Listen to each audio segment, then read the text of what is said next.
Hello.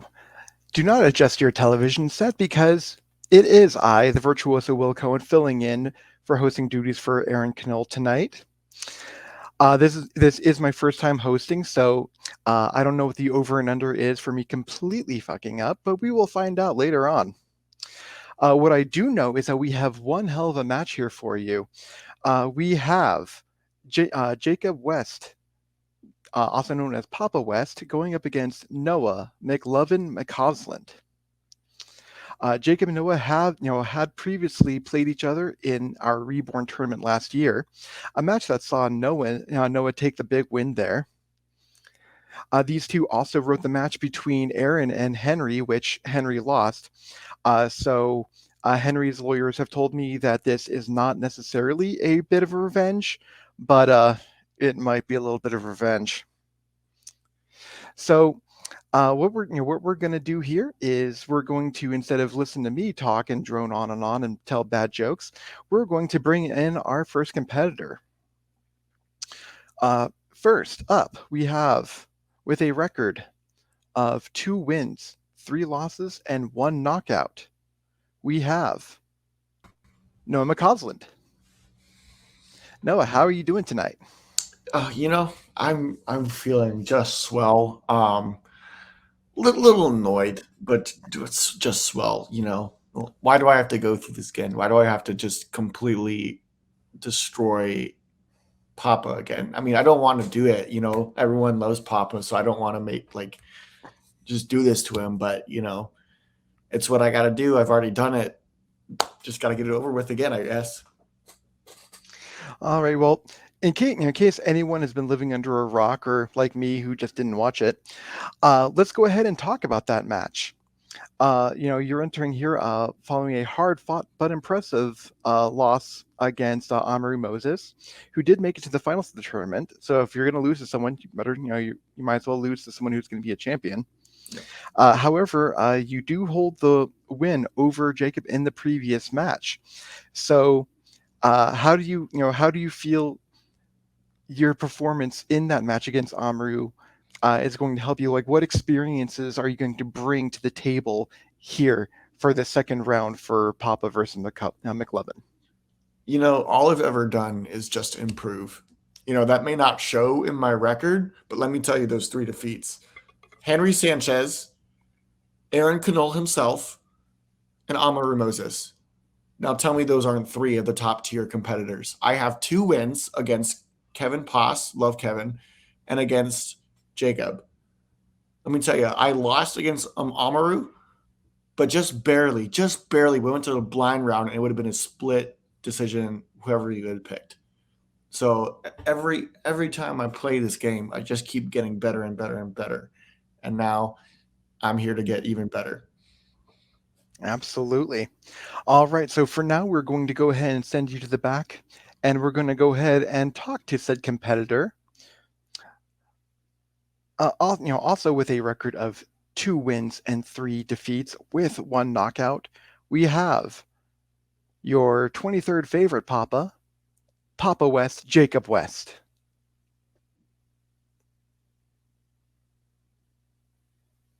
Wait, you're not Aaron. No, my contract specifically states if I have to be here, Aaron has to be here. Let me pull that up. Now, was yeah, but it was okay. No, Section 5, Article 3. If Aaron forces Papa to compete because Papa doesn't want to compete, Aaron has to host, except for occasionally if he doesn't feel like it, he can find someone else. Well, that's what you get for signing a contract with backwards R's and written in crayon. So instead of talking about your failures of a lawyer, we're going to talk about this match at hand. So how do you feel about going into this match? Will, let's be honest, I haven't cared about Battleground since before Battleground was even a thing. Aaron tells me to show up, I show up. I'm a little upset though, because I specifically asked not to play someone I had played before, because I don't care about redemption. Noah beat me already. So now when I beat him, it's going to hurt his feelings. There you go. So tonight, Papa, you're entering with a win from your last match against JD Domash, and you're looking to avenge your previous loss against Noah. So how do you think how do you think with your previous win here, your most recent win, how do you think that's going to help you with this match tonight? I need to correct two things you just said. First off, his name is JD Dumbass. We made that perfectly clear. And then second, I'm not looking to avenge a loss. I wanted somebody else. I wanted to shut some annoying piece of trash up. But this annoying piece of trash somehow got in a tournament. So Okay. So what I'm hearing is just a lot of sweet talk, a lot of respect for between the competitors. So what we're going to go ahead and do is we're going to talk about the rules of this here match.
Well, looks like I'm hosting this match now.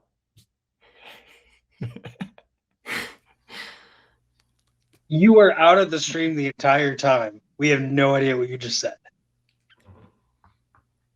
Great. So let's go ahead and start that. Okay. So shit. Okay. So we'll call that an edit. So here's the only point that matters, Papa. Okay. So how do I not so how do I Just at the bar at the bottom of your screen where it says stop camera. just say stop camera? Okay. Yeah, exactly. Okay. All right. So let me. Okay. So we'll start all that shit again. Okay. Okay. Oops. Okay. 5. Already already I've already screwed this up massively. So while I still try and figure out all of the kinks, to all of this hosting shit, let's go ahead and go over the rules of the game. Movie Battlegrounds is a best of 5 or first to 3 wins.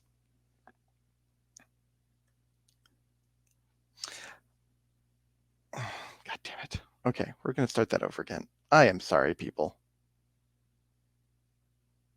Okay. Movie Battleground is a best of 5 or first to 3 wins. Each round of debate is worth 1 point. If one competitor earns the first 3 points in a row, that is a victory by knockout. If it is a 2-2 draw at the end of 4 rounds, we go to the tiebreaker blind round.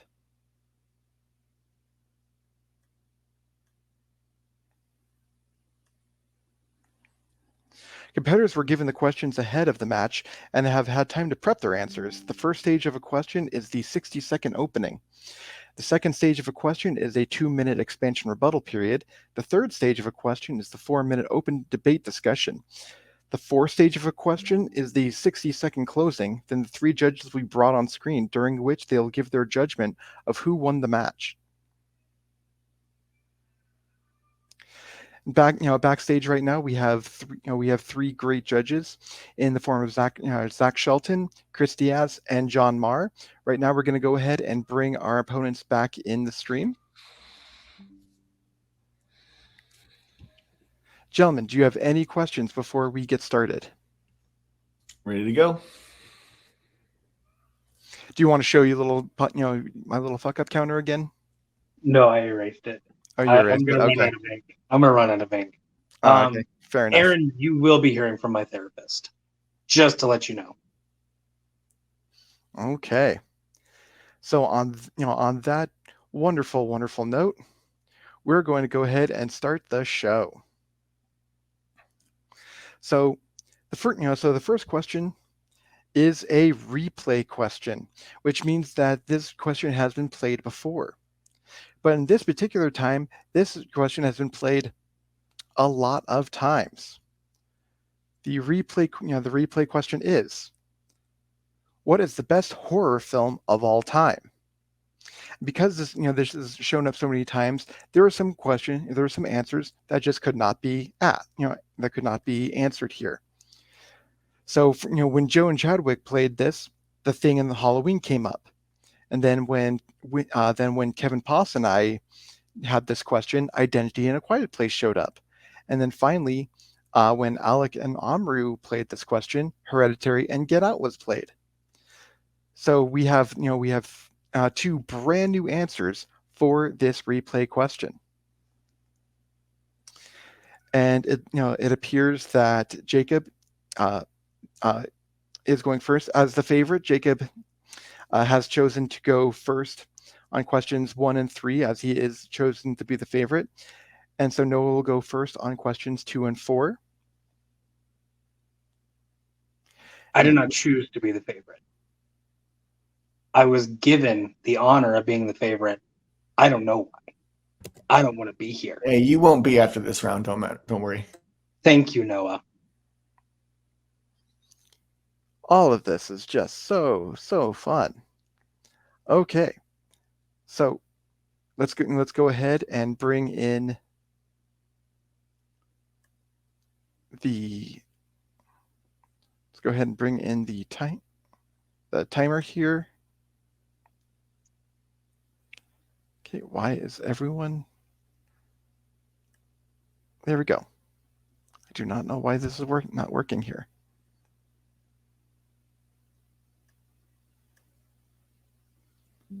Why can the one with the little two people on the side of the big square?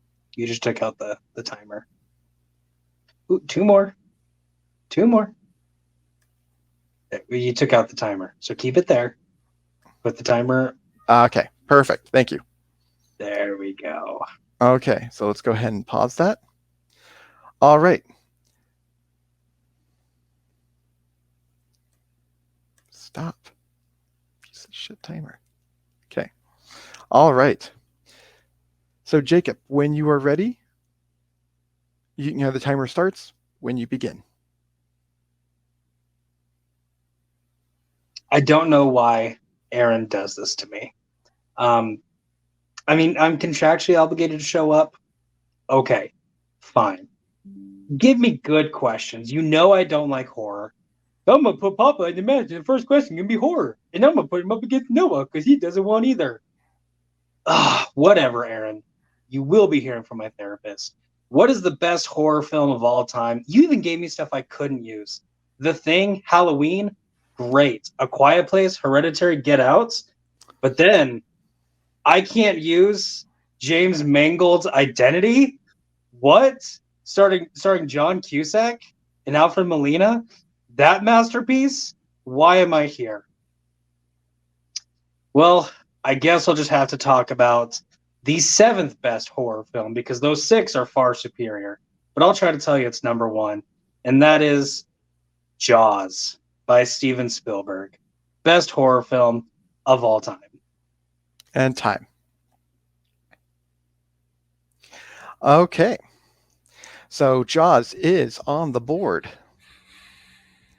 And so I'm going to take myself out because no one wants to see my face during this. We want to see the competitors' faces.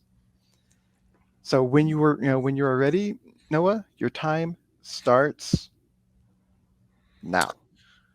When talking about the best horror movie, how is it that The Shining has not even been mentioned at all? It's a travesty. Let me tell you about all those movies. None of them were The Shining. I don't understand it. You're going to put Identity in there. You're going to put A Quiet Place in there, which A Quiet Place, don't get me wrong, is a good movie. We're talking about greatest horror films of all time, and you're going to bring in A Quiet Place? And and we're going to talk about Jaws, which technically isn't even a horror movie. It's more of a thriller and adventure movie. This is the most influential and best horror movie like ever is The Shining. It's a classic horror movie. It's been talked about for countless hours of analysis. It has a memorable score with ominous brass and clashing strings, an iconic performance by Jack Nicholson, and peak cinematography. It's not only the best horror movie, but it's a phenomenal movie in general. And that's time. All right. So we have a very interesting debate ahead of us. We have Jaws versus The Shining. All right. So before we continue, I just want to make sure one more time. Can you hear me right now? I can hear you right now. Good. Okay. So given that fact, Papa, your 2 minute, your 2 minute expansion period starts when you start talking. Noah throwing this, it's more of a adventure thriller and not technically a horror. Two things, Noah. Aaron accepted it. You have to accept that Jaws is a horror movie. Yes, I understand it might not be super scary. Horror movies don't have to be scary. What's scary for someone isn't always scary for someone else. Here's what makes Jaws a horror film. It's a monster attacking. Jaws is a shark. That's scary. People after watching this still, 1975, that's a lot of years ago. I don't do math, but that's like at least, I don't really want to do math right now. Close to 50 years. People still have not touched the water because this movie messed them up because it's so great. You want to talk about scores? John Williams, da-dum, da-dum, da-da-da-da-da-da-da-da-da. Amazing score. Your string screech, that's not a score. That's just pure annoyance. And the fact that The Shining does that throughout the entire film is horrible. Makes your ears bleed. It's not good. Also, you talk about the cinematography of The Shining being amazing. There are more cuts in The Shining than my local Subway. It's not good. The going to black screen and having the white 5 days later, this is on Wednesday, is very distracting, annoying. Hey, here's an idea, Stanley Kubrick. Be a better writer. Just have a cut going to the next scene and make it to where I know it's the next day or I know it's a month from now. Doing that black cut is bad writing. Stanley Kubrick, work on that. I will say Jack Nicholson does give a great performance. He's the only great performance in this movie. Shelley Duvall is atrocious in this movie. That kid is atrocious in this movie. Every single side character is atrocious. You know who's not atrocious? Anyone in Jaws. All right, a lot of heated words. Let's see if Noah can return any of them. Noah, your time starts when you start speaking. So now Stanley Kubrick is just going to take directing and film classes from Papa West. Got it. Gotcha. Let's get back to the debate. Every horror movie has to have a great balance of tension, atmosphere, and mystery, and The Shining is no exception. It invites discussion, and its ambiguity requires a closer inspection into each scene. The Shining is the best horror film ever. There's a certain inevitability to the film that the audience knows going into it. We already know Jack is dangerous because he accidentally hurt Danny before, and we know the hotel is prone to its caretakers going mad in the off months. Kubrick expertly uses dramatic irony by using the camera to give knowledge to the audience that the characters don't know, which in turn gives tension to the film. That's what you want in a horror movie. You want that tension to continue to build. It makes the audience question what's going to happen and if he's going to hurt anyone. You see the isolation that Jack puts himself in. The cinematography does this. He stops spending time with the two of them, and which no doubt makes him go crazier. And the cinematography helps to show his isolation by almost never having Jack and Wendy in the same frame. And when they are, one is always in the foreground, like like they're the afterthought. Mostly Wendy. Having the camera on a steady cam and low to the ground for most of the shots create a feeling that something is always watching and that there's something supernatural force. This proves to be true, and just another example of excellence of filmmaking in this movie. Jaws is a great movie and one of the most influential movies of all time, but as a horror film, it does not quite hit the spot. The mechanical shark and the problems with it should be mentioned, if not for long, but it's a shame when your main villain is scarier off screen than on. Jacob will say that this movie probably made an entire generation and more to come afraid of swimming in the ocean, which he just did. But that's just fear of sharks. That's not just this movie. The Shining, you firsthand witness the descent into madness and the horror of a man wanting to kill his family. You experience the entire chase sequence that seems to last forever. It's iconic for its imagery, and the blood elevators and the twins only to mention two. And that's time. All right, a lot of great discussion here. So now, speaking of great discussion, now we're going to go into the open debate. As a, obviously as a reminder, please be respectful of your competitor and do not monopolize all the time and do not talk over each other.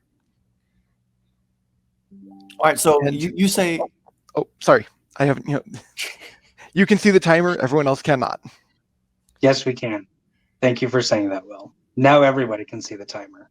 Now everyone can see the timer. You're right. Your time starts now. Papa, you say that the score makes your ears bleed. The score is a part of the movie itself. The score amplifies everything that you're seeing on screen. Yes, John Williams is amazing, and his score, you could argue, does that. But at the same time, the score in and of itself becomes just a separate element of the movie and is iconic for the sound. I'm arguing that the score is supposed to be a part of the movie and it's supposed to elevate what you're watching with your own eyes.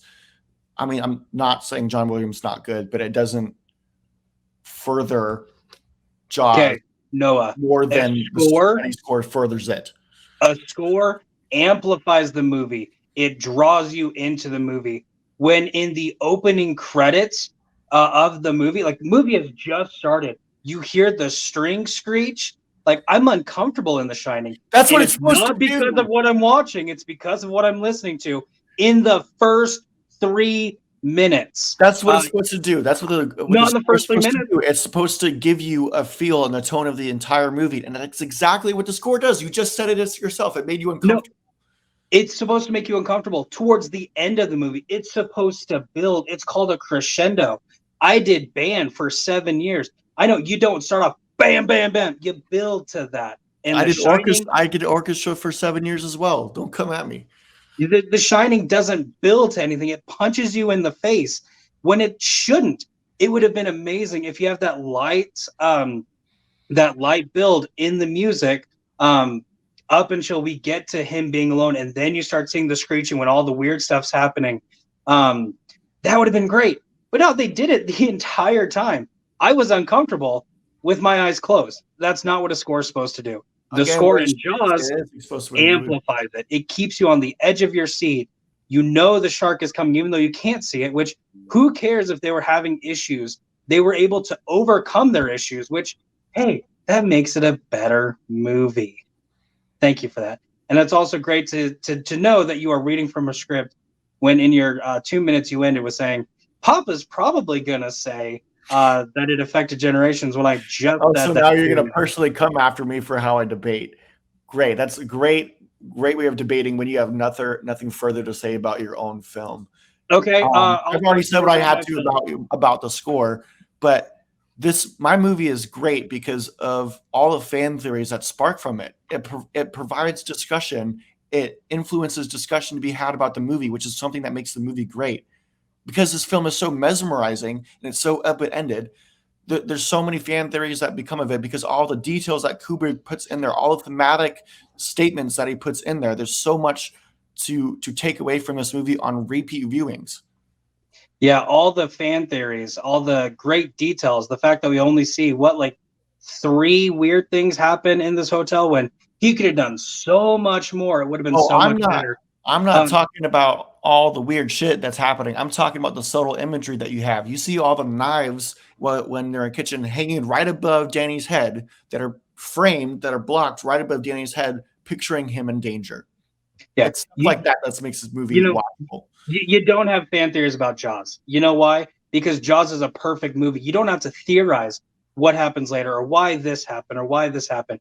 It's a perfect movie. You know how people talk about Jaws afterwards? They try to rebuild the magic. There were like 4 other Jaws trying to rebuild the magic. So many shark movies. The Meg trying to rebuild, trying to make another Jaws because it was the best. How many Shining remakes have there been? None. Not the best. Time. And thank you, Hopper, for doing my job and saying You're time. But welcome. all right, now we're going to go into the 1 minute the 1 minute closing debates. Papa, because you went first in this round, you're going to go first with your closer. Time starts when you start talking. Okay, I need to talk more about my movie apparently because Noah made a comment about that. Hey, thanks for attacking my debate style, motherfucker. Roy Scheider, amazing performance as Martin Brody. Guy new to town has to pretty much fight the town to save everybody when nobody wants to be saved. Amazing performance. Richard Dreyfuss as Matt Hooper, amazing performance. Again, this movie has stood the test of time. I watched it today. It still looks amazing. The Shining really doesn't look that great. The music, the sound mixing, not that great. And again, the cuts, there are more cuts in that movie than at my local Subway. I made that joke earlier. Haha, very funny. I feel like I was going to say some more stuff. They won the Academy Award for Best Music, the original score by John Williams, because that score does what a score is supposed to do and draw you into the movie. The Shining doesn't do that. I wanted to turn The Shining off after the first 3 minutes because the score was awful. Time. All right. Noah, time starts when you start talking.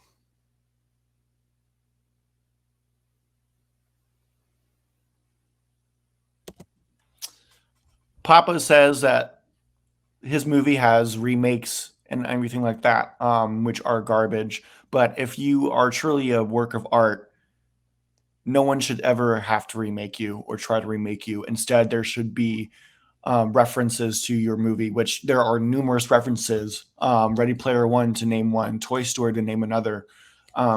You have amazing shots in this movie. I don't understand what Papa's saying about how this movie does not look good when you like nowadays. It has amazing shots, and the cuts actually serve a purpose, like the cut from the model maze to the real maze. It's perfect cinematography. It's perfect movie making. You have imagery that perpetuates the thematics. You have nonverbal hints and foreshadowing that are evidence as to why this is a great movie. It takes full advantage of the film's medium and shows its audience what it wants to see rather than dumb it down and tell them outright. This is more as to why this movie is not only best horror film, but why Time. he's at the peak of his career in art. All right. Some great debates from our two competitors. All right, so I am going to send Papa and Noah to the back, and I'm going to bring on our judges here, Zach, Chris, and John. As soon as I scroll down and put John in, there we go. All right. I know this is normally the section where Aaron does a lot of fact checking. I am not going to really do anything unless I know something off the bat, but I do have one thing. Papa said that there was that there were no remakes of The Shining. There actually was. I believe it was the late '90s, early 2000s, where Steven Weber took over the role of Jack in a longer form version. It was a mini series done that on ABC that Stephen King actually wrote. Some people debate whether that's the better version or the worse version. However, you like The Shining, it's kind of always going to be how you get the mileage on that one, but that's not up for debate, nor should that really come into the play of how the judges sway.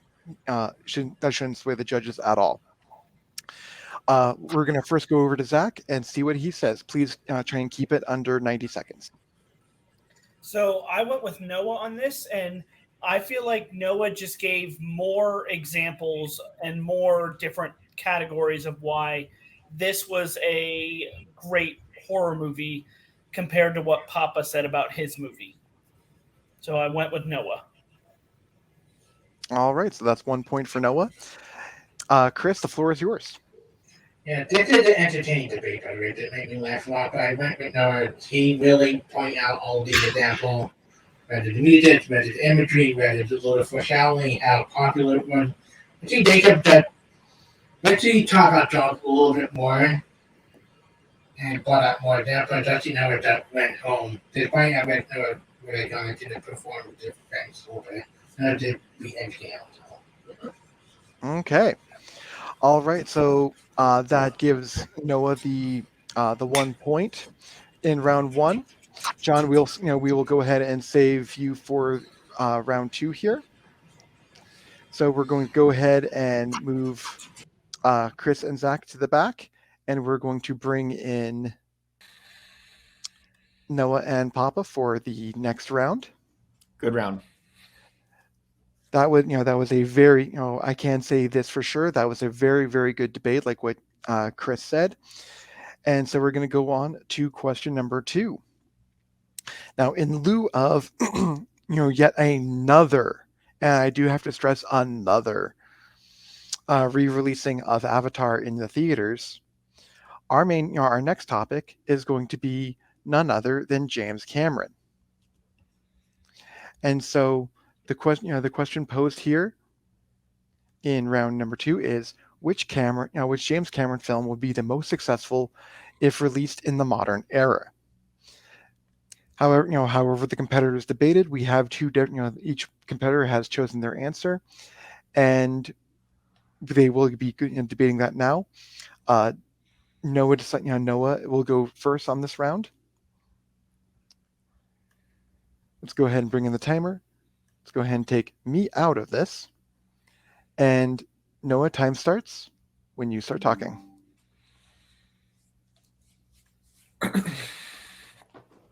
Why should a movie be remade? Not why. Disney does it, that's for sure.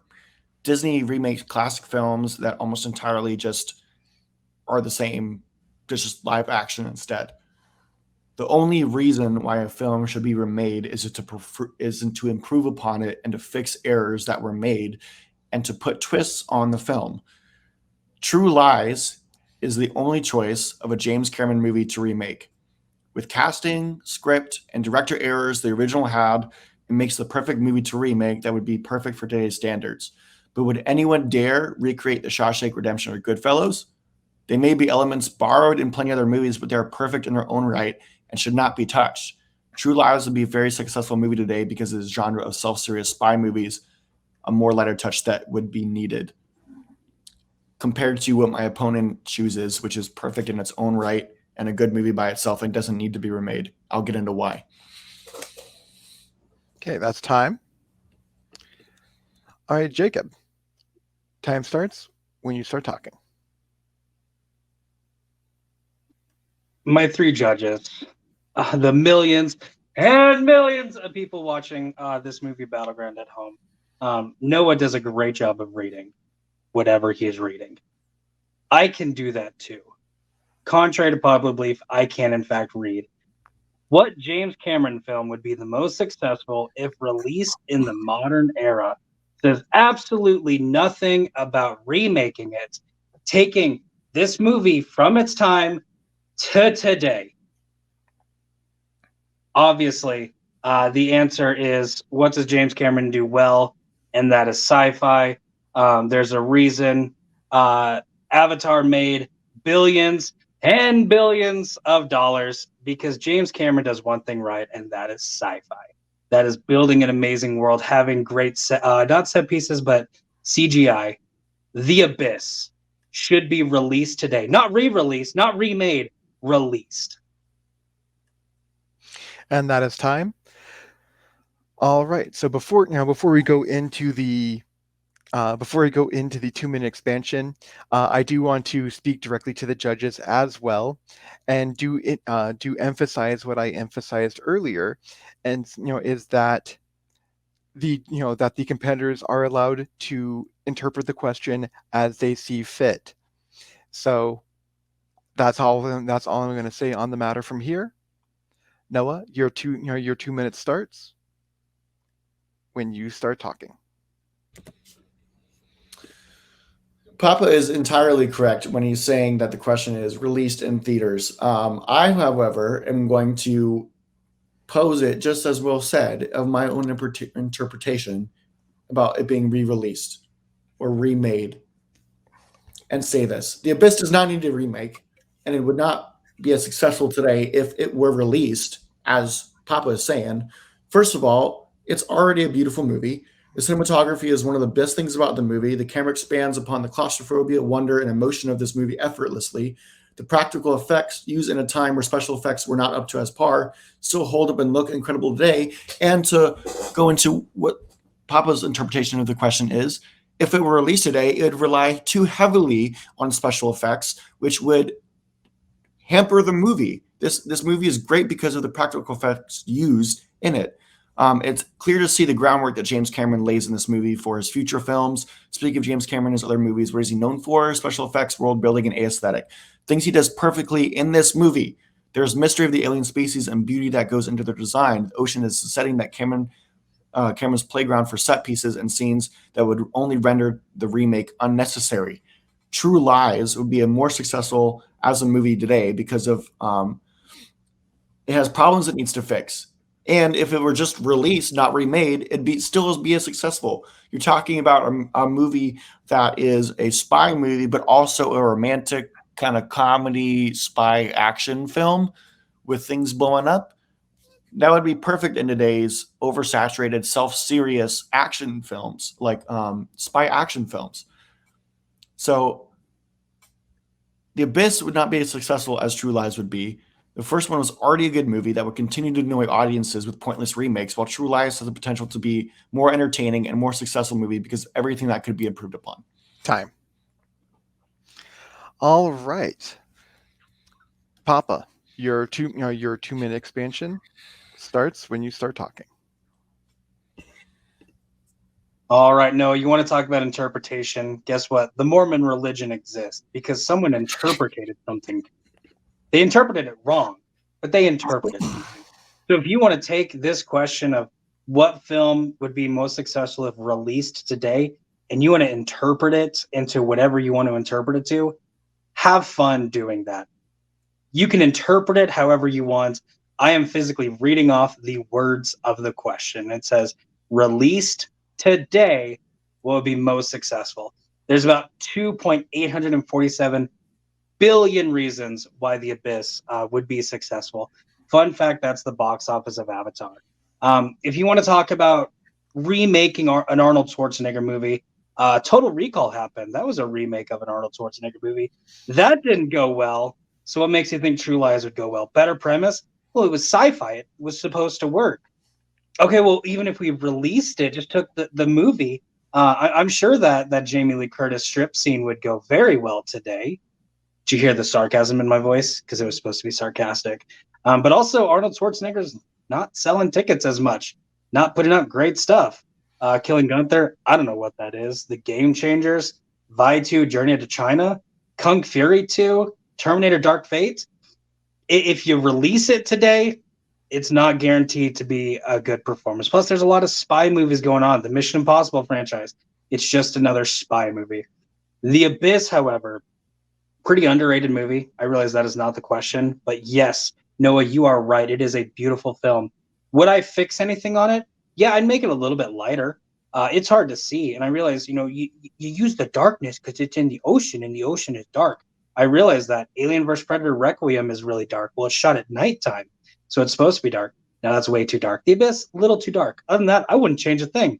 I just put it out because it would do Time. Curse.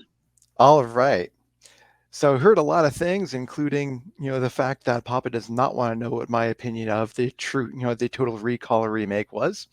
So before anyone asks any uncomfortable questions about my opinion about that, let's go on to the 4 minute open debate, gentlemen. So Noah, are we allowed to talk, Will? You haven't technically started it, and I just jumped all over you. I'm sorry. That's a Papa fuck up, not a Will fuck up. Okay, so you can mark that in your column. You can go ahead and Okay. say what you want before I start the timer. No, go ahead and start the timer. I was about to start talking. Okay, your time. You can start as soon as you see the timer. Okay. Will, again, I do want to apologize. I did not mean to step on your toes. That was my accident. I will try not to do it again. You're doing You're wasting debate time right now. I know, but Noah, just imagine dark screen, and you see James Cameron, the maker of Avatar and the Terminator franchise, brings back, and you see it's the scene where the guy's underwater, his rope just got cut. He's yelling because he's afraid, and you just see that light coming.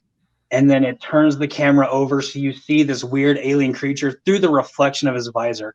People would go insane. They wouldn't know what's happening, but they're like, I have to see this. The Abyss must be re-released, not remade. Beautiful movie. Don't make it lighter. I want to actually be able to see what I'm watching.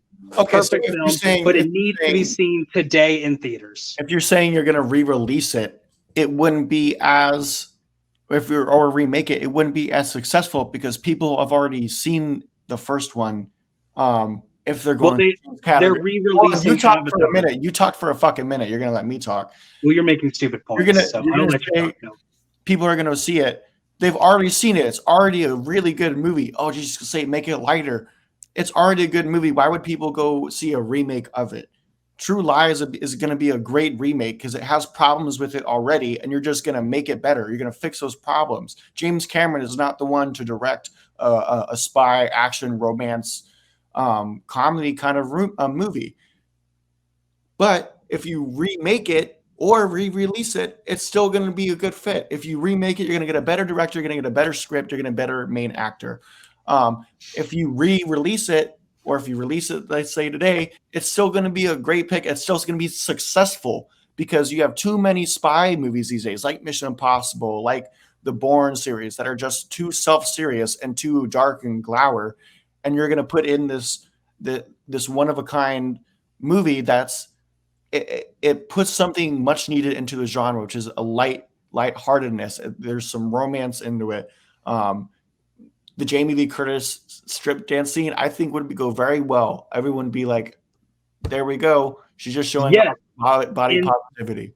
During the Me Too movement, that Jamie Lee Curtis, where she is obviously uncomfortable, Arnold's loving it because Arnold's a man. She's very uncomfortable doing what she's doing. Yes, that is going to go well today. It's not. Noah, you've said a couple times, people have already seen The Abyss. Why would they see it again? People have already seen True Lies. Why would they see it again? You've called True Lies a serious spy film, so that's why it would do well. And then you just said... I did not say it was a serious spy film. I said it was going to be open it up. You opened it up calling it a serious spy film. And then you talked about the super serious Mission Impossible, Jason Bourne. So you're kind of going back and forth there. You might want to get that checked. Here's something interesting.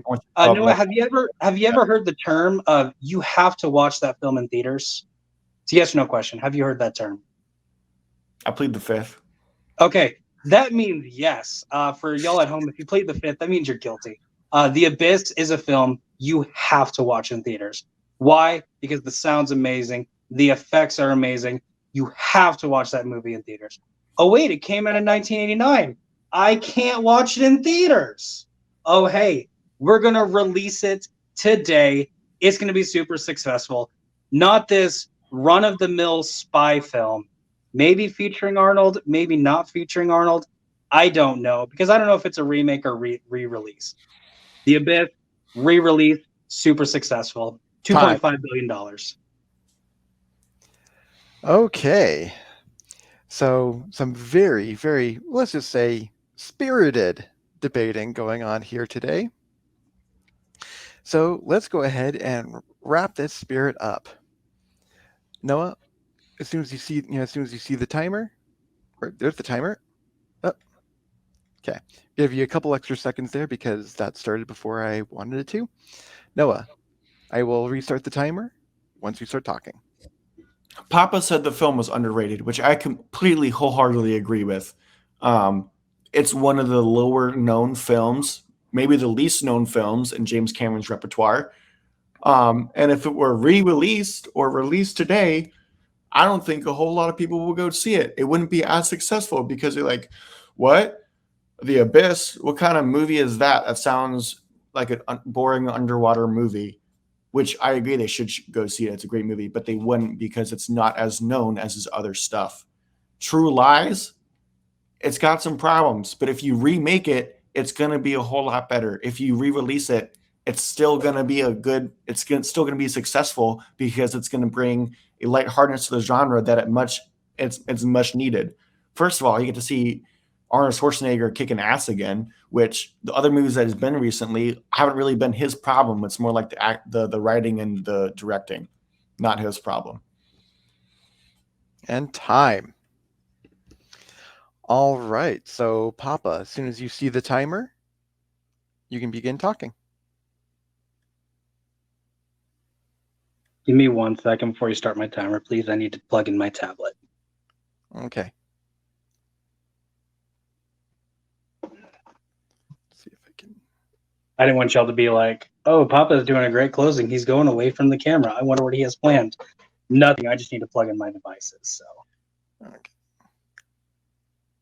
So please tell me none of this counted for my actual close. that is not that. No, none of that Thank is. you. Okay. All right. Your time starts now. Okay. Black screen. You see the words pop up. From the mind of Avatar and the Terminator franchise comes the next sci-fi hit. James Cameron brings The Abyss. Right then and there, people are intrigued. People aren't like, I'd never heard this movie before. I don't know if I want to watch it. They're like, I remember Avatar, not a great movie, looks spectacular. I have to watch that movie in theaters.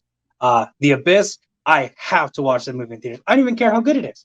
I have to watch it. And then you have that scene where the guy's in complete dark, and you just see that light starting to come up. And then the reflection from his visor. Like that, you don't see the creature, you see the reflection. I think that's great cinematography right there. That's how it opens up. I'll pay $20 a ticket. All right. That was some dynamite debating going on. So, Papa, Noah, great job. All right. And here I am, and I'm now going to bring on our panel of judges.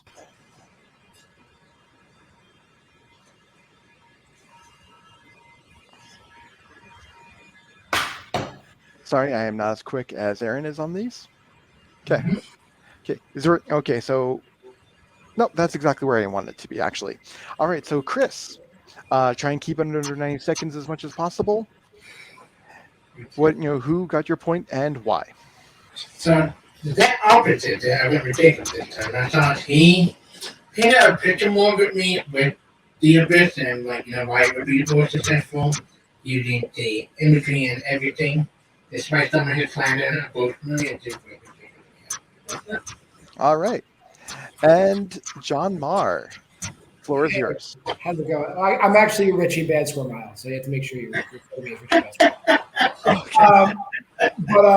Yeah, just seeing as like the whole. I mean, this debate could have gone any way, really. But the fact that they both framed it like, "Hey, I'm pitching you a movie," and the fact that I am actually old enough to have seen both of these movies in theaters, and I do believe that if that's the criteria, I have to judge this on. The Abyss is the better movie to see in theaters. So Papa gets my vote. Okay. Thank you very much, Zach. We'll obviously hear from you the next time out. But I thank you three. And let me do a quick score update here.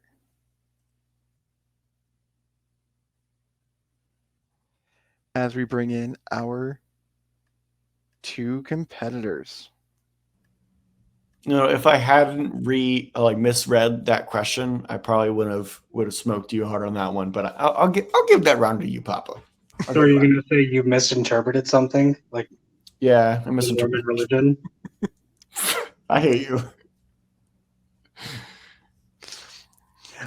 Well, as someone who just has absolutely no fucking idea what's going on, we're now going to go over to a director who a lot of people, when we watch their films, we think, I don't know what the fuck is going on. And we're going to talk about Nicholas Winding Refn. Winding Refn. I don't care. I prefer winding. I know that was wound up to going to be corrected, but I don't really care. So as the host, I'm going to pretend to care. As the question is, if it would show, there it is. What American film franchise should have an entry directed by Nicholas Winding Refn? Is that better, Noah? If not, it's not Refren, it's Refn. I'm never going to win on this one. But hey, I'm not debating this one. Victory for me. Okay. So I'm going to go ahead and remove before Noah corrects me about anything more. And if memory serves, Papa is going first on this question. Yes, Papa is going first on this question. That's what this was for. Like, you are right. Aha. Something I did right on my tally. Yay. All right, let's bring up the timer, and it starts when you start talking. But we'll go ahead and add one more F up to your tally. His name is Nicolas. That was a joke. Not as much laughter as I was hoping on there. Noah, congratulations. Your strength is someone I don't know. I don't know who this guy is. I did some research. Apparently, he did a movie back in 2011 called Drive, starring Ryan Gosling. He also did Only God Forgives in 2013. So I've done a little bit of research. He does some action movies, some pretty fun movies. So I'm not the only one who has no idea who this guy is. So let's bring him into existence of knowledge for the average moviegoer by bringing him a pretty safe franchise. When you can't mess up because they've had some bad movies, he can only make it better. So it's going to help him out. It's also going to help out that franchise. We're going to go with the Oceans franchise. Nicolas, whatever his last name is, Oceans 15. Sign me up tomorrow. Time. All right, so I'm just going to call him NWR for the rest of the match because I'm not pronouncing this guy's name anymore. I don't care enough. All right, so Noah, this is your strength, I guess. And so, Noah, your time starts when you start talking. I beg you guys, if you have not seen his movies, and I'm not just saying Drive, I'm saying all his movies. If you have not seen them, go watch them because he is an artist. And this is not for debate. I'm not doing this to win this, but please go watch his movies. They need to be watched. He's an extremely talented director, and he's severely underrated. His movies are artistic, deliberate, and loaded with thematic weight. He is more known for crime dramas than movies like Drive, As God Forgives, and all the Pusher films. If you've seen those, he has pushed the genre and perfected it in a way where he can hardly do it any better than he has or already has. He's given so much to the genre that is exciting to see what he can do in others.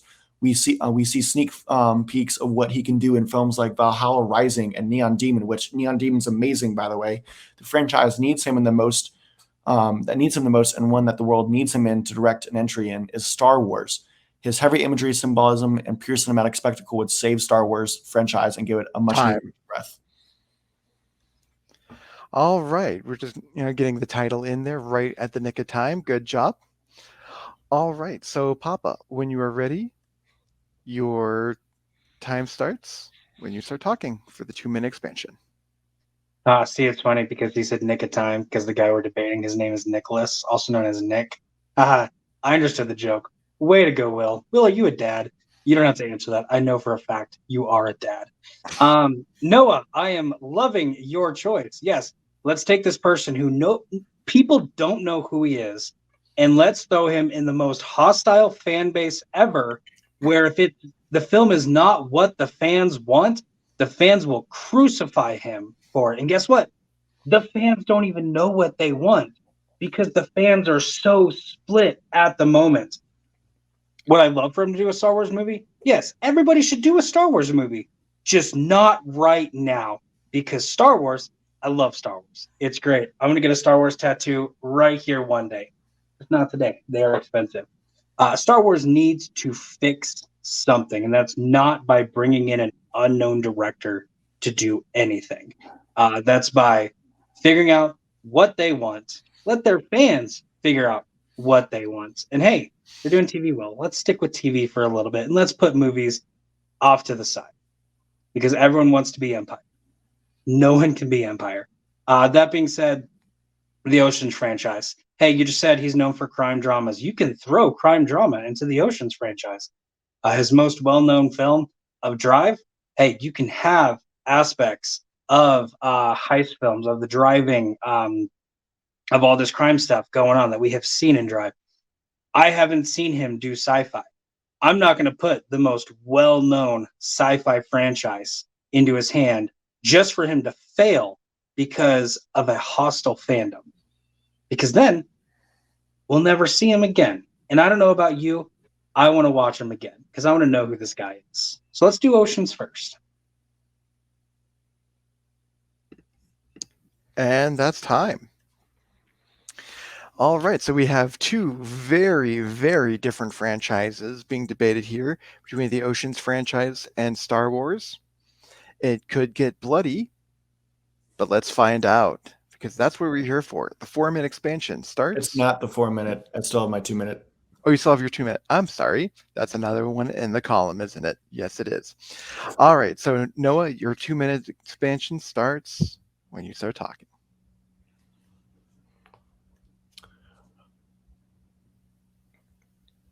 Papa doesn't know this director. I do. You're going to give this man who is very artistic a franchise that has already fucking died off because it has done as much as it can with its content. It was good in the early 2000s. That's it. I want to give him Star Wars because he deserves it. He is going to revitalize the franchise. Yes, the fandom is toxic. There's a small percentage of them are really toxic and are going to fucking hate anything different about Star Wars. But this needs to happen. He needs to be the director of the next Star Wars movie because Star Wars is ripe with thematic statements about light, dark, right, wrong, truth, and deception, to name a few, that desperately need to be expounded. Previous iterations only dig shallowly when exploring the possibilities and collapse under the weight of lazy writing and fan-pleasing. Refn has proven to know how to explore themes in a beautiful and effective way. Neon Demon is the first movie that comes to mind when he uses heavy imagery to communicate themes and how the characters relate to them. One area that Star Wars refuses to explore more in depth are gray Jedi. The idea of being in the middle and not truly being on one side. The movie about a gray Jedi directed by Refn could explore passion and love for good, refusing corruption but not holding too hard to the light to where it's blinding in a way that hasn't been done before. Refn could also make it a beautiful movie just with the lightsabers alone. The color and lighting of lightsabers could create imagery that would leave audiences stunned and mesmerized, not to mention the fight scenes that would benefit from him at the helm and visually show the contrasts and comparisons in the themes themselves. Refn is already known for doing crime dramas. He's already proven he can do them. He's already proven he's exceptional. To throw him into a franchise that's already fucking dying and hasn't done much with it is unacceptable. The reasons Ocean's 8 failed wasn't because it's an all-female cast. It's because it's a lack of originality and interest. The content is dying out. That franchise has already died. Give him Star Wars. Time. Okay. So now that I haven't jumped the gun, now it's time for us to get into the open, the 4-minute open debate. Will gloves come off? Will they stay on? Will we figure out how to pronounce this dude's name? Let's find out in this debate. Time starts when you begin. I'm going to contradict. I'm going to beat you to a punch because you're going to say I'm contradicting myself in the previous question by saying James Cameron was out of his wheelhouse with True Lies. Well, It's not what I was going to say. that's because that's a genre that Cameron wasn't proficient in. The difference is that Star Wars has elements that work well with Refn's style, while True Lies doesn't. Star Wars is perfect for Refn. It's already got. If you've seen Neon Demon, you know what I mean with how much you can do with cinematography, how much you can do with light, and not just making it pretty to look at, but making it relate to themes and to relate to characters. And he can do that perfectly with lightsabers. He can do it perfectly with the fights and what it means to be a great Jedi, and flush that idea out, which we've never seen in a Star Wars movie. Everyone wants to see a great Jedi movie. No one has done it yet. We're actually more intrigued on a Grey Jedi TV show, which is probably what we're going to get from Ahsoka. It's a good try. That's happening right now. No, see, I was going to say you contradicted yourself kind of twice by saying he's great with working with lights, and that's perfect for lightsabers. Lightsaber is sword fighting, not a light show. It's sword fighting that they add lights to. Not really a light You show. don't argue that he's good in fight scenes. If you've seen Valhalla Rising, he's good with fight scenes. Yeah, those are axes. So good try there. I was also going to say you made a comment about whatever this dude's name is being good with thematic stuff and all this stuff. And then we've seen the Ocean's 8, I believe, fail because it has no originality. So are you saying that NWR, however you pronounce his name, couldn't bring something interesting to the Ocean's franchise?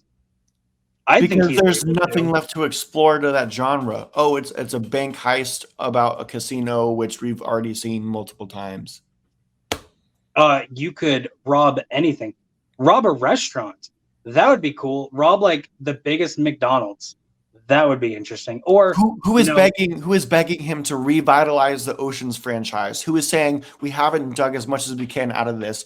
We haven't done as much as we can. Let's just bring up that dead franchise already. And who's crying for more Star Wars movies? Every Star Wars fan ever always wants more Star Wars movies.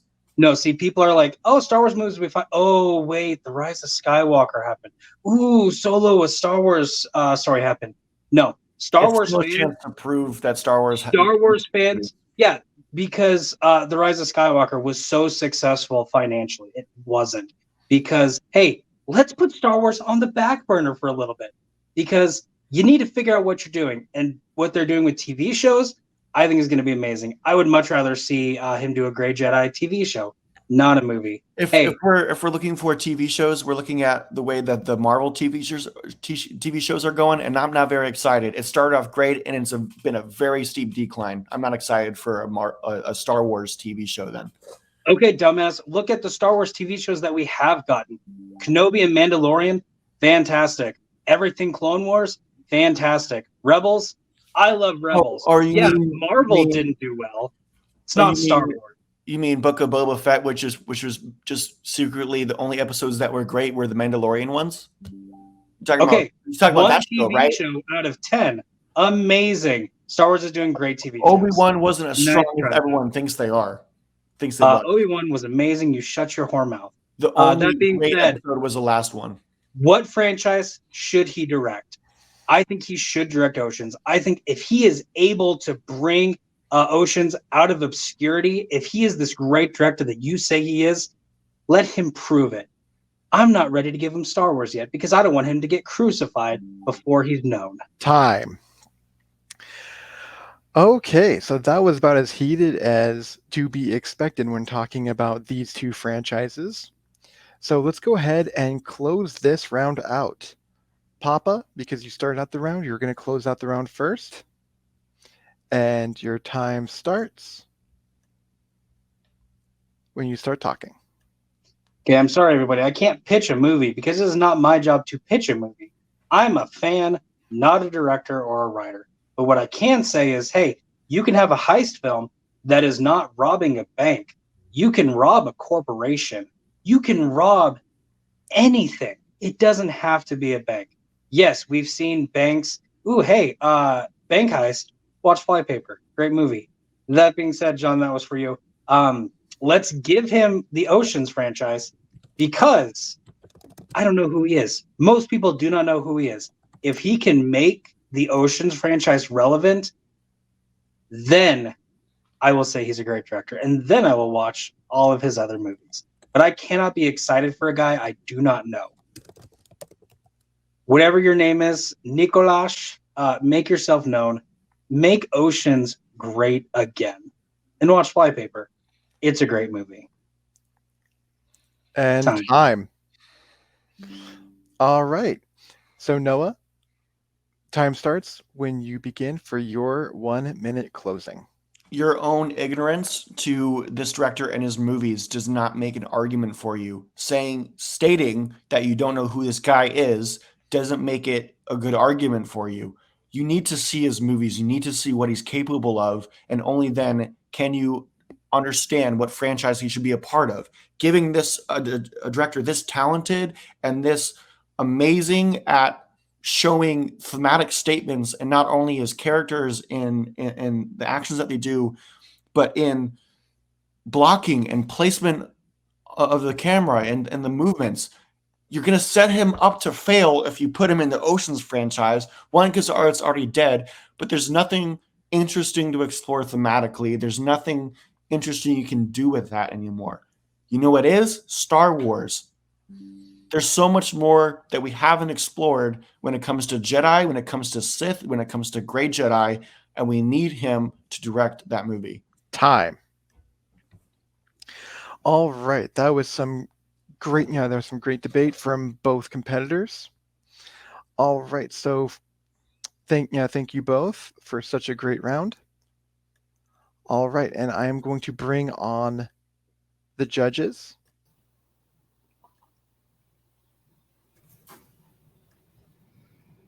All right. So once again, I don't have any fact checking, except for the fact that I believe one of the competitors said that the last that Ocean's 8 was a failure. If memory serves, that one wasn't a huge moneymaker, but I believe it was still a modest hit for the studio. But again, not really the point of the debate. So we're going to go over to our good friend Richard Bad Square Mile. Yes. And Richard, what is your opinion? And try to keep it as rambly free and within 60 to 90 seconds. I promise to keep it. I'll speak in my American accent, and I promise to keep it as short as possible.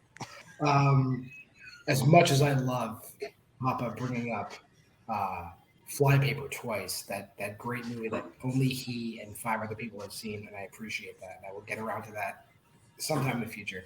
I do think that Noah was just way too far ahead with his Nicholas Winding Refn knowledge. I have to go with Noah. All right. And Zach, who gets your point as to why within 60 to 90 seconds?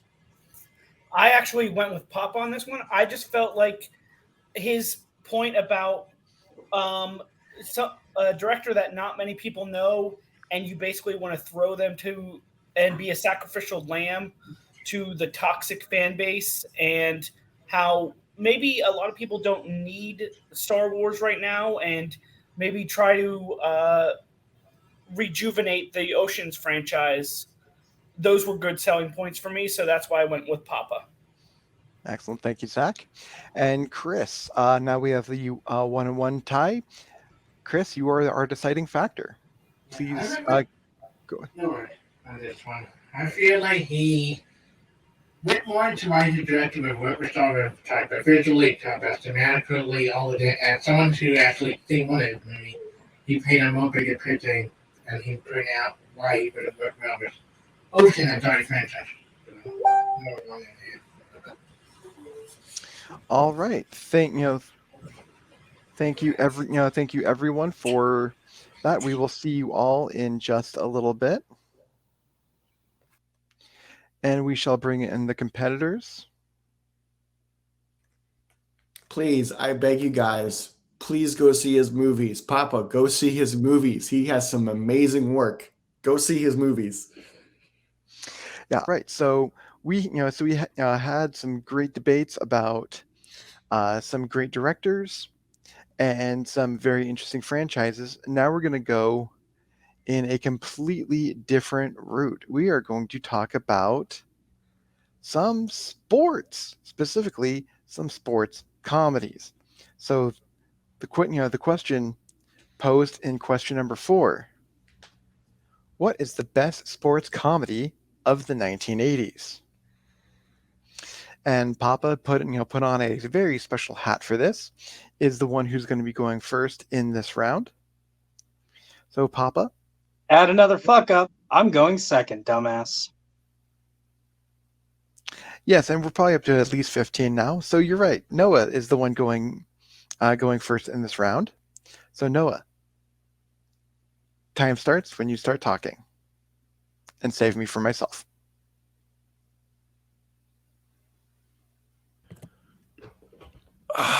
One of the most important elements when it comes to comedies is the comedic timing. If the jokes are funny but not delivered effectively, the joke kind of falls flat. Caddyshack demonstrates its superb use of comedic timing. This is the movie that kicked off Harold Ramis's career and a successful partnership with Bill Murray, if not always as director, with movies like, oh, I don't know, Groundhog Day, Ghostbusters. Huh, interesting.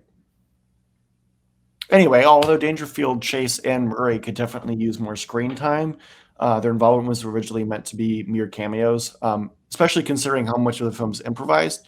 Caddyshack still smartly utilizes its cast. Succeeding on multiple levels, the film is also incredibly quotable, often being considered one of the all-time funniest comedies, not to mention the funniest sports comedy of the 80s, with dozens of lines of dialogue ranking among the most memorable in cinema. And I'll give up my time, however much is left. That was actually time. So it was perfect. And I said that was time, you silly computer. Okay, I'm going to wind it back. Perfect. All right, Papa, here comes the pitch. Time starts when you start talking. Ladies and gentlemen, Noah does not understand comedy. That's cute. See, comedy is many things. Comedic timing is great. You have to tell a funny joke for your comedic timing to work. There's also not just joke telling. There's slapstick, which is, hey, I kick you in the nuts. Everybody laughs because that's hilarious because we're all children. There's I say I'm not going to get into comedy school, mainly because I forgot what my point was going to be. Like when someone puts something on, not realizing it says "kick me." That's funny. I'm not going to do this because I forgot what I was going to do. So what I am going to say is the best comedy involving a sports film has a great cast that actually work together to build each other up to make the movie funnier. It also involves its sport very well. Major League, his Wild Thing, you make my heart sing. You make everything groovy. Time. I would be obtuse and say that the judges have to strike the word groovy from there, but that's not comedy. And we're talking about comedy. So, Noah, 2-minute expansion starts when you start talking.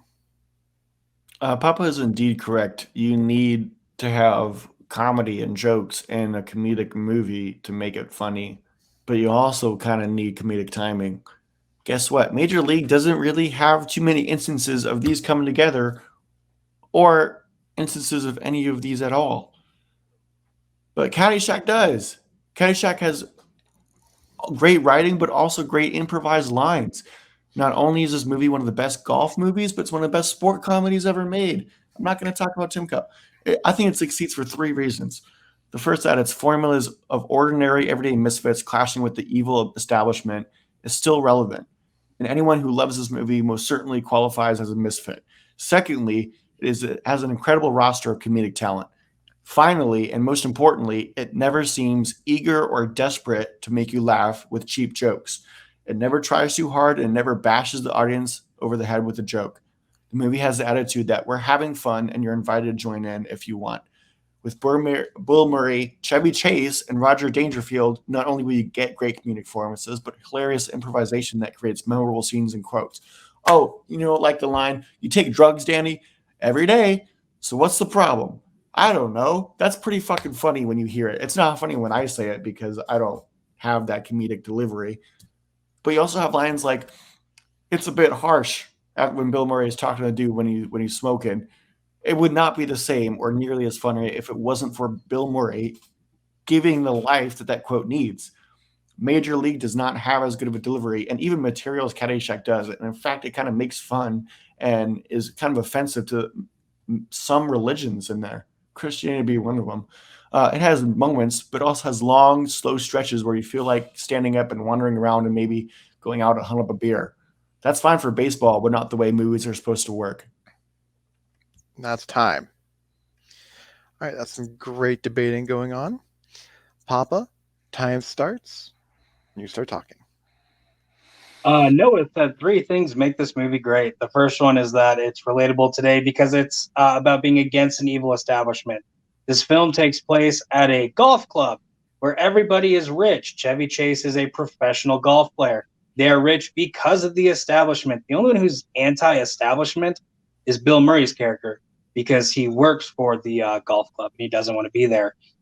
You said, secondly, great cast. Yes, you have Bill Murray, Chevy Chase, and Ronnie Dangerfield. 3 great minds in comedy who are literally doing their own things this entire movie. They never interact with each other. And third, I'm not gonna lie, I completely forgot what you said. The third thing that was really good for this movie, because there's not 3 things good about this movie. Caddyshack is not that great. You said it doesn't beat you over the head with its comedic moments. All Bill Murray is doing in this film is beating you over the head with his poor attempt at slapstick humor. The entire time he's trying to kill a gopher. It's attempt after attempt after attempt of not working. And it's weird because he does an attempt and it's like 30 minutes later, you forgot about him because he's forgettable. Then he pops up and you're like, oh, fuck, he's back? Okay, thank God he's gone again. Oh, God, he's back? You talk about Major League being offensive to the Christian religion. Actually, that one comment where they're in the locker room and he's having the Christian's having the conversation with the black guy. And he's like, you should pray to Jesus instead of praying to this Jobu. He's like, well, maybe if you prayed to Jobu, you could hit the curve. Are you saying Jesus can hit the curve?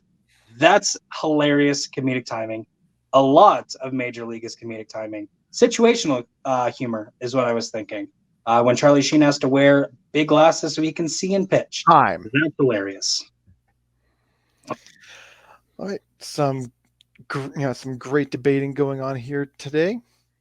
So now we're going to jump into the ring here for our 4-minute debate. Gloves off when the timer starts. You say Bill Murray is forgettable, but that's just because you're so engrossed into the other hilarious aspects of the movie happening, and you jump back to him, you're like, oh, he's going to do his funny thing again, he's going to be funny again, awesome. You're going to talk about Major League. Major League has slapstick in it that serves no purpose and it isn't funny at all. Oh, look, a guy getting hit in the balls by a baseball, that's supposed to be funny. Laugh. That's hysterical. It's Watching not. him get hit in the balls is hysterical. Caddyshack uses slapstick and it's actually funny. Name 2 times Caddyshack uses slapstick. When he's hunting the gopher, using the that's kind of funny. When I just said him finding the gopher. That's funny. Other than the Major League, where you're supposed to laugh because a guy gets hit in the balls. That's the movie showing you a sign that says laugh. A guy's getting hit in the balls. That's funny. No, there's just an inherent thing about a man when you watch somebody get hit in the balls, or when he runs and steps on a rake and it smacks him in the face. There's just that inherent thing in you that laughs because that is hysterical. I guarantee if a man gets hit in the balls around you, every man is going to clutch their groin and be like, oh, and suffer in pain because we feel it. It's not funny. Feel that pain. And laugh. Talk about Charlie Sheen wearing big glasses is funny because you can't see the ball.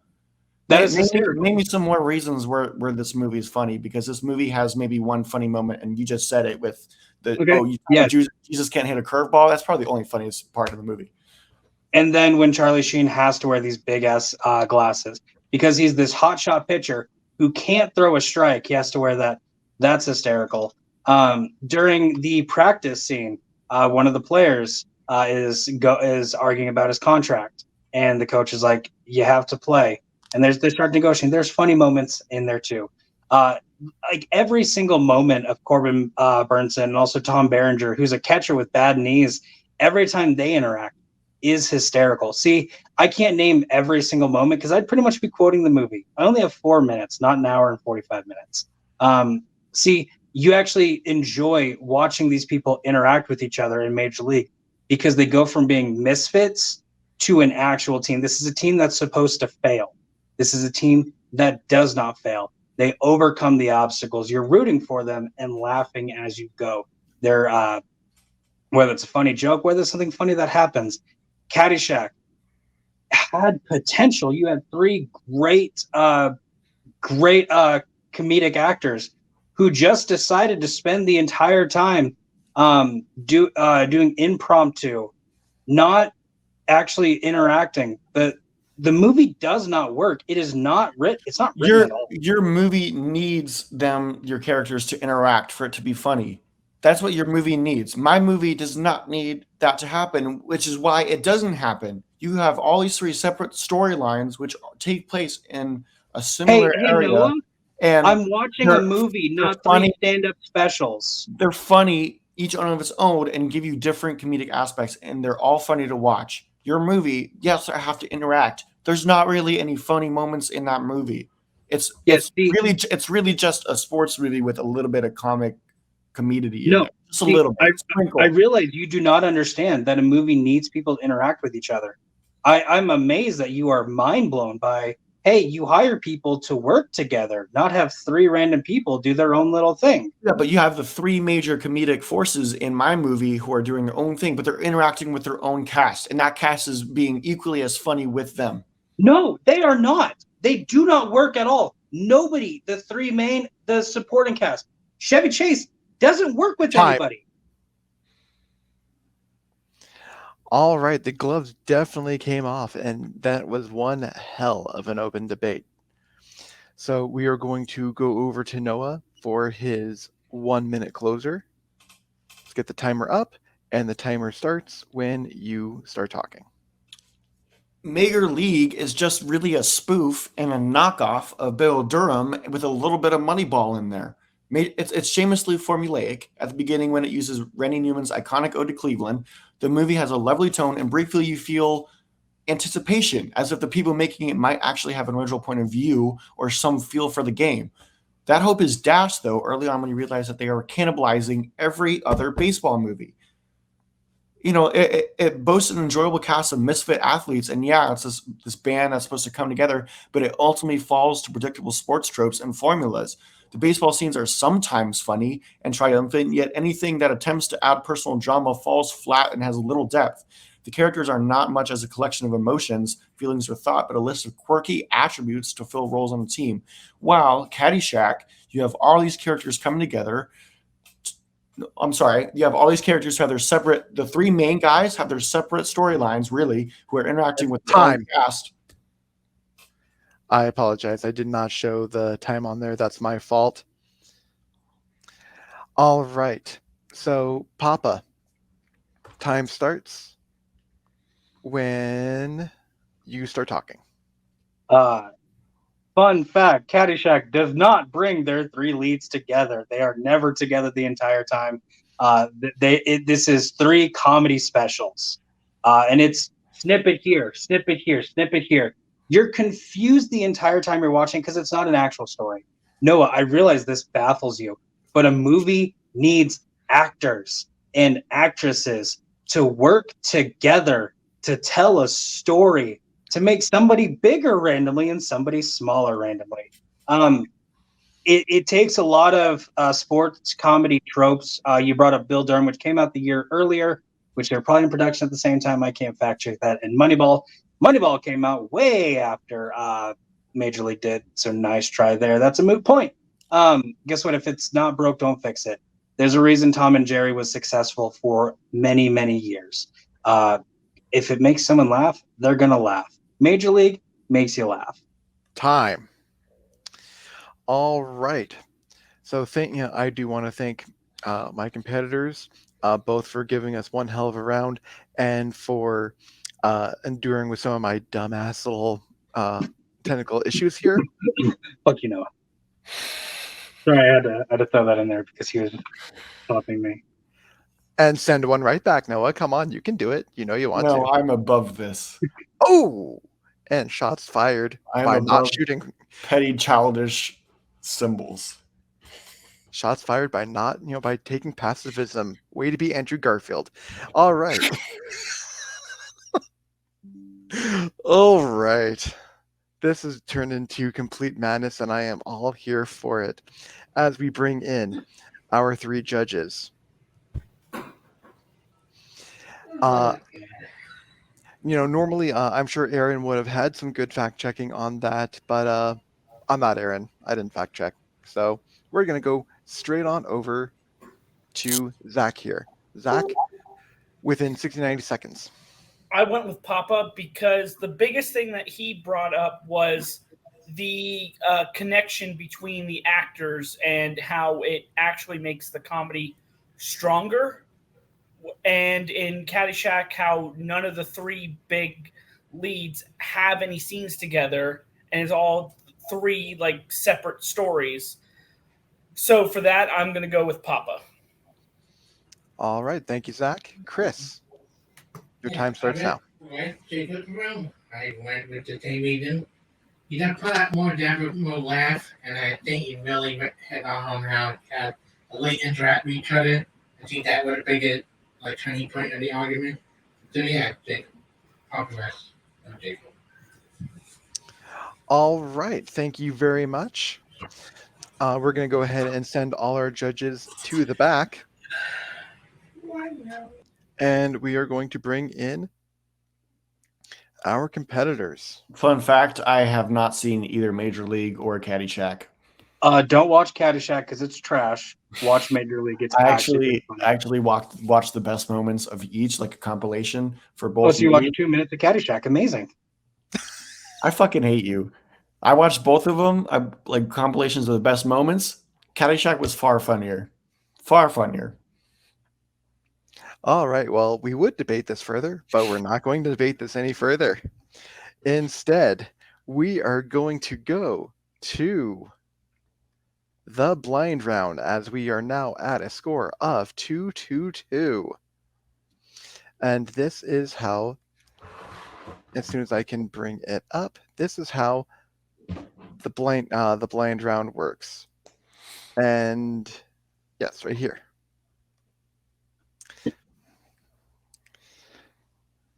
And I don't have my notes up anymore. So we may have to play that again. Let me get my notes. All right. So players choose from a pre-selected topics based on minimal information. Players are given specifics of what the question will be. And as it shows here, the entire round conducted with no prior player preparation. Players will be given minutes to prepare their arguments. Regulation debate. It goes as follows. So let me go ahead and get the question for the initial prompt. So prompt is name a Spider-Man movie.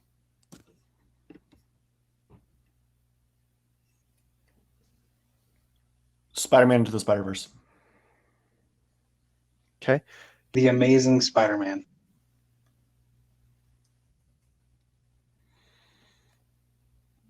What is the best Spider-Man film of all time? God damn it. I'm fucking sweating.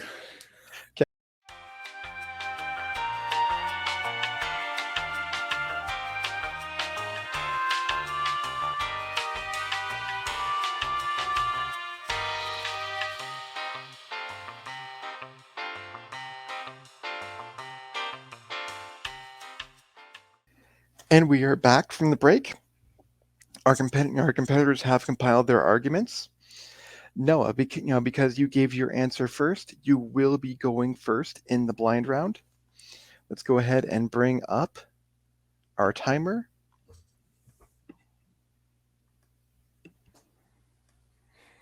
And where's the timer? You can do it. There we go. Time starts when you start talking. Into the Spider-Verse is the best Spider-Man movie ever. It is better than Spider-Man 3 No Way, sorry, not Spider-Man 3, Spider-Man No Way Home. It's better than Spider-Man 2, and it's easily better than Amazing Spider-Man. I'm going to tell you why. It is a very beautiful movie. The animation style is incredible and is different and unique for each Spider-Man, which is a little detail that it's not little because the animation is quite different, but it's a great detail that they put in there to separate the different dimensions that these Spider-Man are coming from. You have an incredible soundtrack that perfectly melds with the emotions of the scene and heightens them, and it fits the character of Miles Morales perfectly. With you have some rap in there, you have some hip hop, you have some Latino singers in there. It's a wonderful story of coming into your own. It's a parallel story with Time. God damn it. All right. Let's go ahead and bring the timer back up. Papa, your time starts when you start talking. Welcome back, guys. I finished The Alchemist. The kid finds his personal treasure. It's in Spain, where he was all along. He didn't have to go to Egypt, so he wasted all that time. Now I'm reading By the Power Vested in You. I'm an ordained minister, so if you're getting married and need a minister, hit me up. I can do it. I do virtual, I do in person, whatever you want. We'll talk. That being said, there's my little shameless plug. The best Spider-Man movie. It's already canonically the most underrated. We found this out when I knocked Jake Tato out. Like, let's be honest, anybody blindfolded could knock out Jake Tato. Not only is it the most underrated movie, it is, in fact, the best Spider-Man movie. This is The Amazing Spider-Man. Andrew Garfield shows that he can lead a movie. He's the best Peter Parker. Emma Stone, a fantastic love interest. And Rizzy Fonz, fantastic villain. And then I believe it's Dennis Leary. Right. And we end on Dennis Leary, just like his career. Anyway, that's the best joke you're going to hear all night from me. Anyway, let's get the timer back up. Noah, time starts when you start talking. Jacob spent most of his time not even talking about any of these movies because he already knows that he's lost this argument because Into the Spider-Verse is far superior than Amazing Spider-Man. Amazing Spider-Man just tries to be Spider-Man again. It lacks originality. The only thing great about it is the chemistry between the two leads, Emma Stone and Andrew Garfield. That's the only good thing about this movie. I mean, you get a lackluster villain with Rhys Ifans, by the way, Jacob. That's how it's pronounced, with being a lizard and concerned with evolution. But you get a great villain in the form of the other Dr. Octavius, Liv, actually. And you get these other great villains that come in that are known to be Spider-Man's villains. You get a great villain in Prowler, which is Uncle Aaron, which obviously you have to have the Uncle Aaron dying. That's always going to happen. Or the uncle always dying. That's going to happen. But this movie adds more weight to it because of you were supposed to be the best of us. The surprise and shock that he has when he finds out that Miles is Spider-Man. You get wonderful representation in this movie. You have some great performances. You get wonderful visuals. The fighting is out of this world. You get some great scenes like the fight inside the house. It's so claustrophobic and so together, but yet it manages to put all of its characters exactly where they need to be. You get that wonderful scene. The best scene in the fucking movie when he finally comes into himself, when he's on top of that building. What's Up Danger is playing, and he jumps off the building and he's rising into the city as he's become Spider-Man. It's a perfect story of coming into your own with great expectations, like it parallels with the school essay and the graffiti. Time. All right, that was great. Papa, time starts when you start speaking. Thank you for saying it. Andrew Garfield, Emma Stone has the best chemistry of any Spider-Man love interest anywhere. So much better than Haley Steinfeld and whoever plays Miles Morales in Spider-Man Into the Spider-Verse. However, you said that is the best thing about this movie, and you are wildly incorrect. Not only is their chemistry great, both their performances are great when they're by themselves. This is the first time we have had a believable person playing Peter Parker and Spider-Man. I can see Andrew Garfield being that kid in high school. Couldn't see Tobey Maguire. Can't really see Tom Holland, but I can see Andrew Garfield being that little high school kid. Emma Stone, when she is running in Oscorp from Dr. Connors, scared for her life, you believe her. Reese Ifans, Rizzy Fons, Otto Hightower, however you want to say his name. Fantastic actor, by the way. Gives an amazing performance. You're just expecting a normal bad guy. He loses his arm. He is driven to figure out, because he's studied these lizards and they can regenerate these limbs. He needs to do that to himself so he can have his arm, so he can be at 100%. Fantastic performance. You feel for him.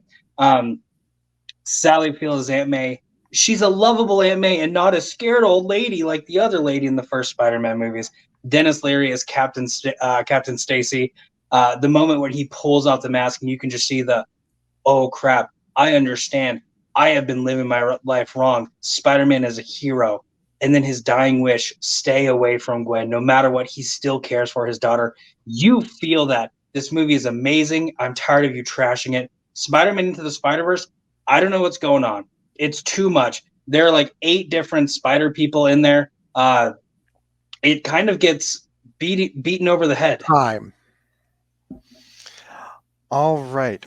So normally I don't do any fact checking. I'm going to correct something because if the trailer to Vanity Fair has anything to say about it, his name is Reese E. Fons. That's all I'm going to say about that. Reese E. Fons. All right. Let's go ahead and get into the open debate. Time starts.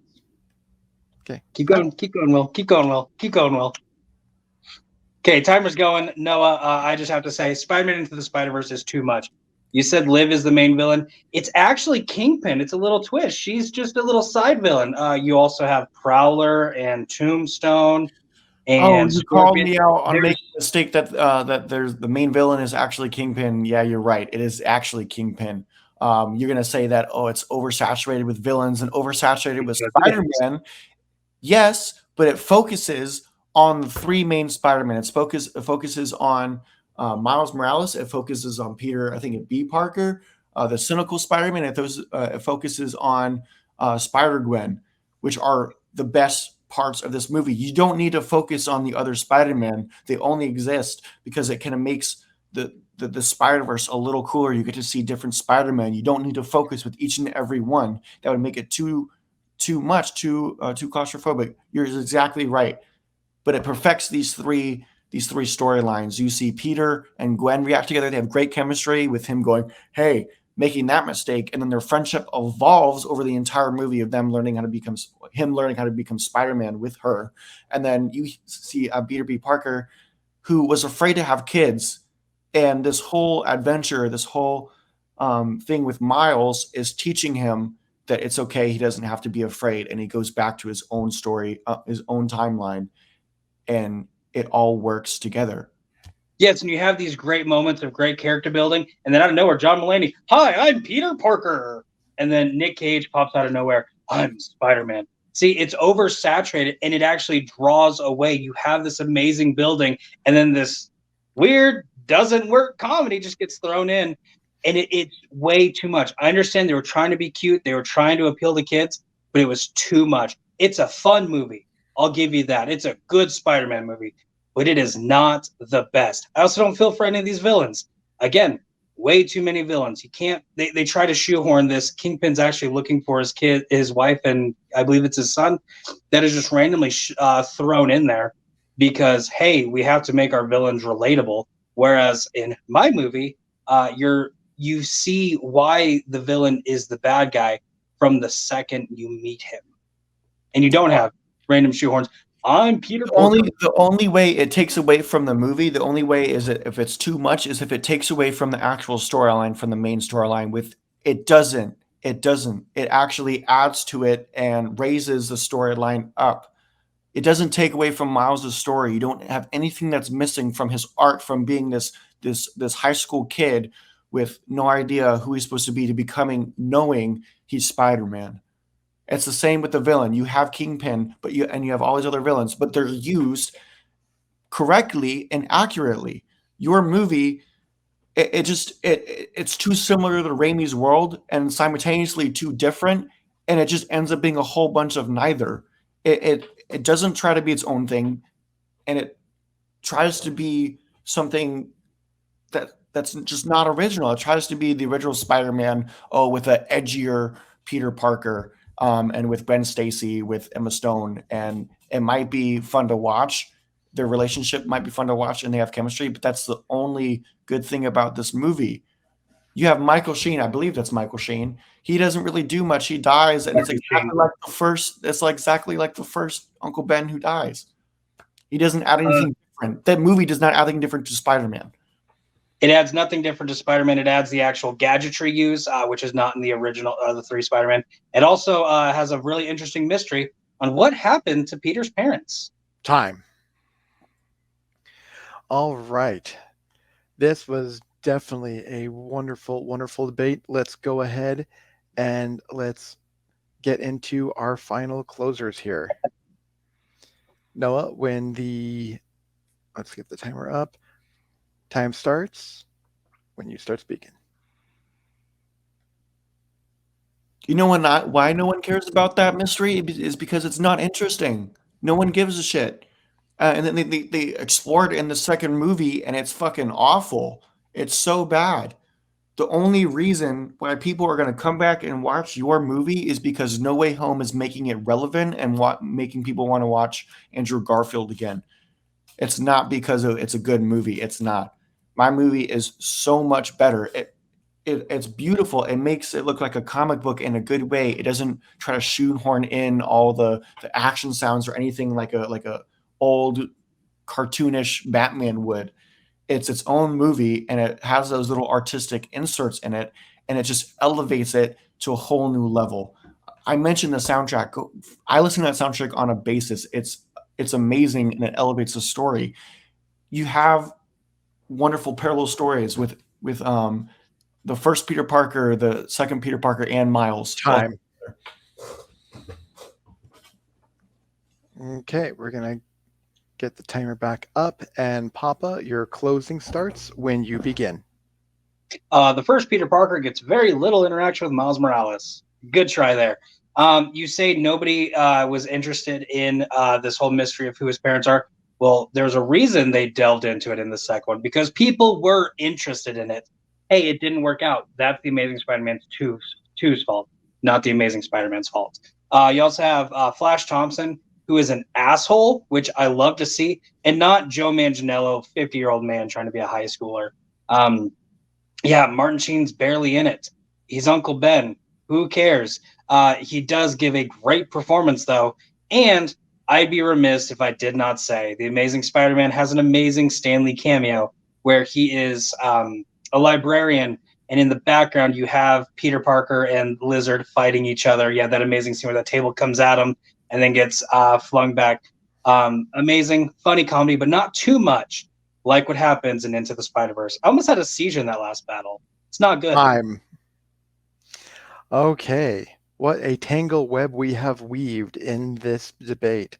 Thank you both for, such a great performance.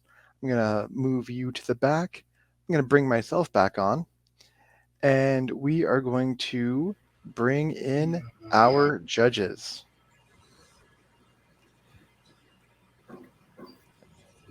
I want to first, before we go into things, I want to thank our judges for hanging in there. It's not every single match we go to the blind round, and so I know this is very late for some of you.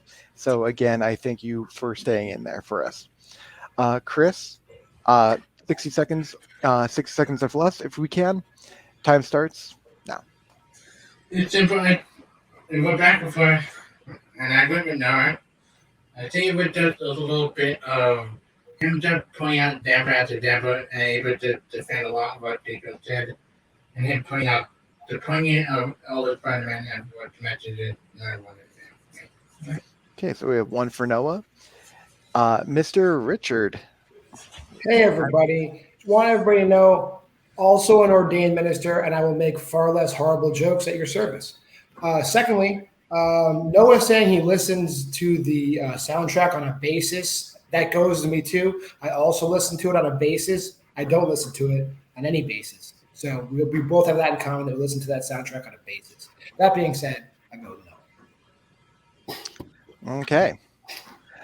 All right. Well, thank you. Thank you so much. I will go ahead and remove you from here.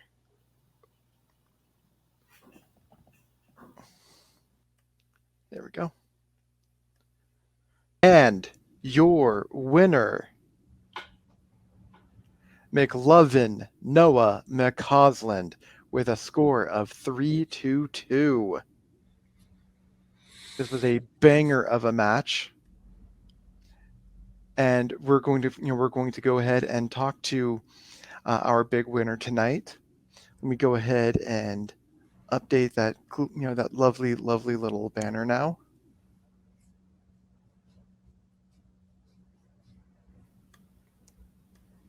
All right. So Noah, your record now stands at 3-3. You are now officially at at 500 again. I'm not in the negative anymore. Woohoo! You have broken even. Congratulations. All right. So first, I want to know. Well, the obvious question, we'll get to the question of how how many times I managed to fuck this hosting gig up compared to your first time. But I want to talk about you. Okay. How are you feeling? Not great. That was closer than it should have been, and I'm sweating quite profusely. I fucked up a question. I misread it and prepared it wrong, which it happens. And I tried to come back from it. It didn't really work out for me.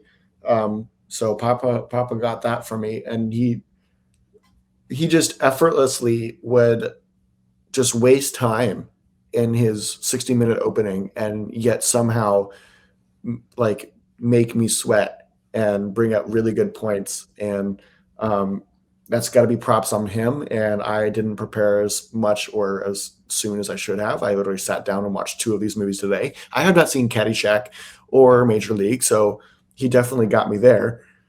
So he definitely put up a really good match on me, and I gotta do better. I gotta do better. Absolutely. Yeah, from from the first time I've ever seen one of your matches against in a little exhibition against some schmuck and JD Domash, I definitely I can definitely say that you've definitely become quite a force to be reckoned with, and I don't really feel like your record demonstrates exactly what kind of player you are. So I really feel you're going to be a force to reckon with here, and I'm really happy to see you get the W here today. I got a fucking bone to pick with Aaron, because the only losses, again, I have Henry Sanchez, Aaron Knoll, and Amaru Moses. Those are my only 3 losses. And then I'm going to be in the negative coming into this match. You gotta give me someone else. You gotta give me some more people, Aaron. Anyway. All right. Well, I'm glad that you brought this up because that let's see. While there is nothing set in stone, let's see. At your record of 3-3, it is possible you can get one more match before the year is over, and there's someone that Aaron wants to offer you. he wants to offer you a chance to play Madi Raymond. Ooh. With a record of 5-3, Ooh. he's fresh off of beating Aaron, and he might need another opponent. What do you think of this opportunity? Jesus Christ.